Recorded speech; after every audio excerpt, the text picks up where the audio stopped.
going on, everybody, and welcome back to the channel. Now today, hey, we've got the second ODI here between India and the Windies. And it's another one, it's another ODI between these two teams that goes down to the last over. This time it was India's responsibility to finish the game off. And they did it. And it was thanks to the one man, which we're just going to get straight into, player of the match, Axar Patel. He took 1 for 40 off 9, bowled okay, but his batting was the best we've seen him bat for since when he made a century like 3 years ago. Like that's the last... No, actually, no, he made a century like 2 years ago, I think. But 64 not out of 35. He was all class. Hit a 6 off the last ball to win it as well. Well, the third last ball, but to win the game. So he was outstanding. And it just feels like every time India plays, there is a new, there is a new person who steps up to the plate and is the hero for India. There's always someone who is the hero every single time for India that just does something that you never expect, but then they do it, and then you have to give them nothing but praise for it because, you know what? The West Indies bowled pretty well. I'm not even going to lie. I thought they bowled quite well. Look, India was in control of pretty much the entire match, but there were times in this game where the Windies definitely looked like they were going to bowl India out, to be honest. I mean, there were definitely times where I thought, if Axar Patel goes out here, India's going to get bowled out. So he did really well to stay out there and finish the game for his country, win the game. But hey, if you guys are new, subscribe. You like cricket, subscribe. You like oxygen, just subscribe. We're going to go straight into it. The Windies, well, they were into bat first this time. And the man Shy Hope, he was incredible. Now, I got to see this entire century.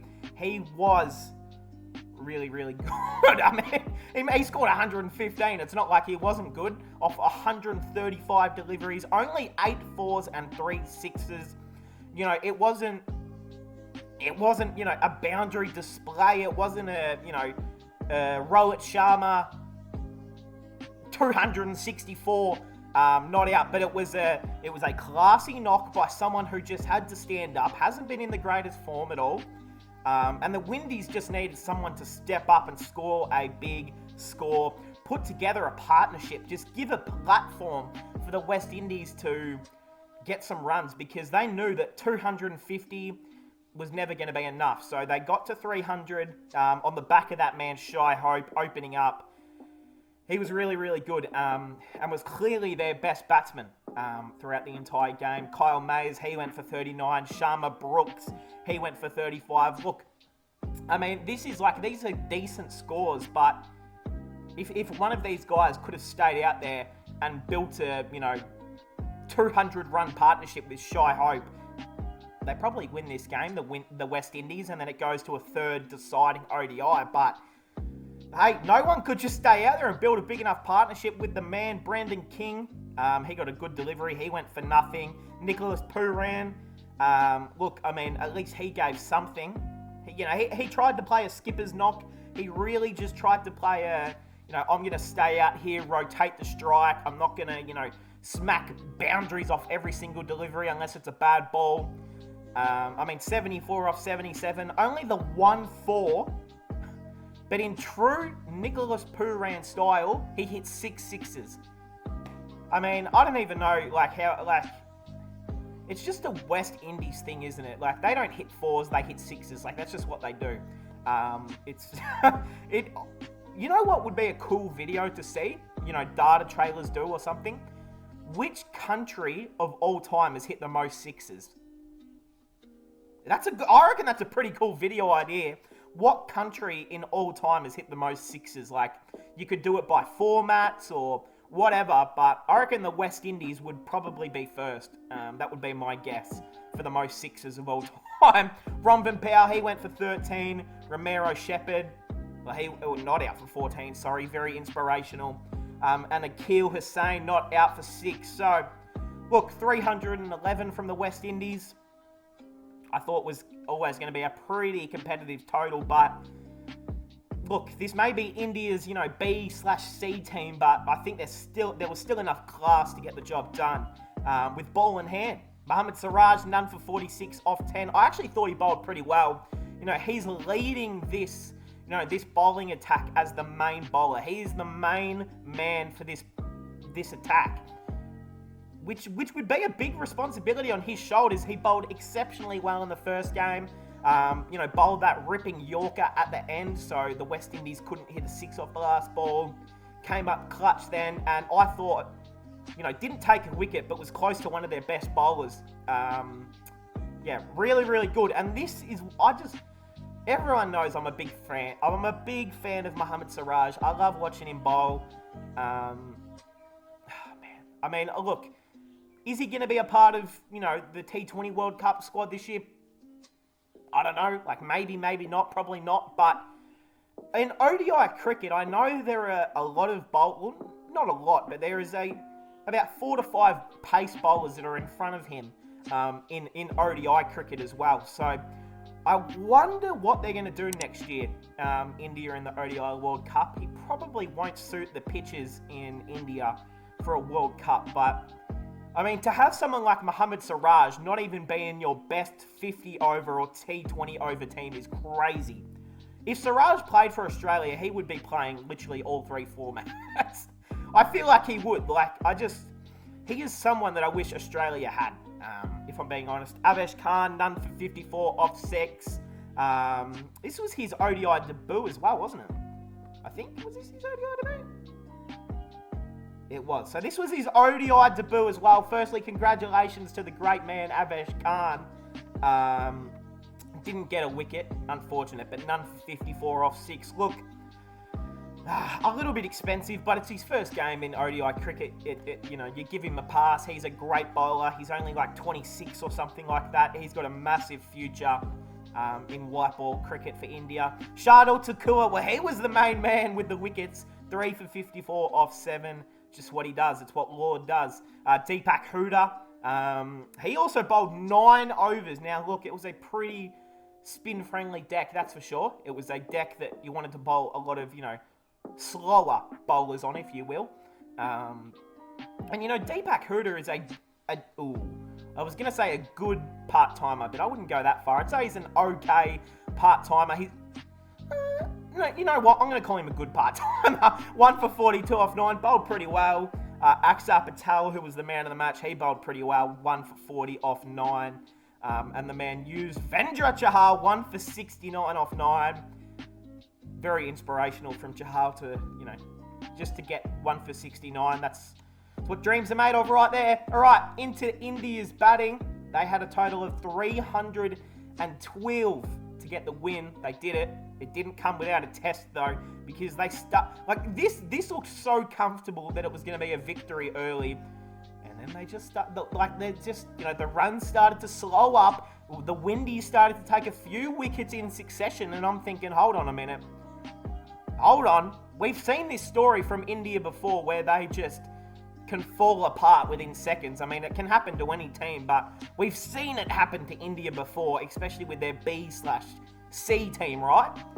They did well to stand up. I was impressed, very impressed by a few down the order, especially that man Patel who won the game. But, they did have a few that stood up when it mattered. Shikhar Dhawan, look, unfortunate, but 13 off 30. Well, whatever. I love Shikhar Dhawan, and I will always defend him. I always want him in the ODI team. I don't care. Shubman Gill, 43 off 49. Just 7 short of another half century. But look, he's just getting more experience. He's looking more comfortable, more controlling at the deck. This is what India want from Shubman Gill. They just want to see... obviously they'd love to see him make 100 every game, but just seeing a young future captain of the country just have contributions, important. Shreyas Iyer in at number 3, 63 off 71. Now puts together 2 good scores in a row, 4 4s and a 6. Look, there has been a little bit of, I don't know about a little bit, there's been a lot of slander for the man Shreyas Iyer. Now, look, understandably, he's had a few games where, not a few, he just can't stand up to the short ball. He's had some very questionable dismissals in the last 6 to 8 months, but again, he just shows his class and what he can do.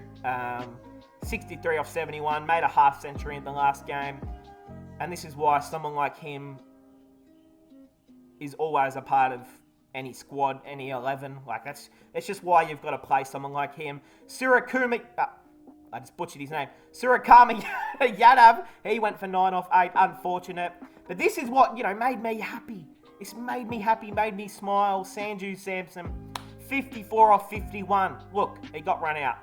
It wasn't a good run out either. But 54, he gets his half century. It just give him some internal confidence. It will, just make him happy, make him smile. That's all he needs. And look, I'm happy for him. I'm very happy for him. Deepak Huda, well, he was brought back into the team. 33 off 36. Meh. And then the game winner, Axar Patel, 64 off 35. 3 4s and 5 6s. You know what is crazy? Is that I went to bed watching this game last night. It started at 11:30 a.m. 11:30 p.m. So I think I watched it till almost the end of when the West Indies innings stopped. And then I woke up like 2 hours later and the game was obviously still going. And then I just watched pretty much about 40 overs of India batting to win. So it was, I woke up at 8 a.m. and the game was still going. Like, the game was still going like hours later. I couldn't believe it that it wasn't over when I woke up. So I got to watch pretty much the entire game, which I was very happy with. And got to see the man Axar Patel at the end finish it off. He was outstanding. All right, into the West Indies bowlers, Alzari Joseph. Well, he's actually starting to look a little bit better. He's not starting to just keep bowling crap. He's starting to get a few variations, which is good to see for him. 2 for 46 off 10. Jaden Seals, 1 for 40 off 10. Shepherd, 1 for 69 off 10. Very inspirational. Kyle Mayers, 2 for 48 off 7.4. Akil Hussain, 1 for 72 off 9. And my man, Hayden Walsh Jr., none for 24 off 3. Now, why on earth is your best spinner bowling 3 overs? Come on. Come on, West Indies. If you wanted to win this game, I would have bowled Hayden Walsh 10 overs easily. That's your best player. Come on. It's their best player. It's their best bowler. Come on. Look, maybe not. Akil Hussain is probably their best spinner. But you guys know, I'm a big fan of the man Walsh Jr. I want him to do well. But hey, that will cap it off. India win the series. Of course, one more ODI, which will be played the 27th of July. What's the date? Damn it. So we're 2 days away. Damn it. 2 more days we have to wait for another ODI. That is crazy. That's a long wait. Come on. I mean, the series is over. Can't they just play the ODI today? Like, just get the series done and then move on for the T20s? So, I don't know. It'll be interesting to see what India do, actually, because isn't Arshdeep Singh in this squad? Why is he not playing? He is! Why is Arshdeep Singh not playing? Man, sometimes these selectors just upset me. I mean, Arshdeep Singh is literally the only guy in this squad who hasn't played. And Gaikwad. So, if I'm India, for the third ODI, I'm playing Gaikwad, I'm playing Arshdeep Singh, I'm batting Deepak Huda as an opener, I'm putting Shikhar Dhawan at like 5, like I am changing up the entire team just to have some fun, just to see, different players in different positions, which would be good. We just want to see Arshdeep Singh play, that's literally it. Just play the man Arshdeep Singh and we'll be okay. But hey, let me know your thoughts on the game. Hope we all enjoyed and I'll see everyone in the next one.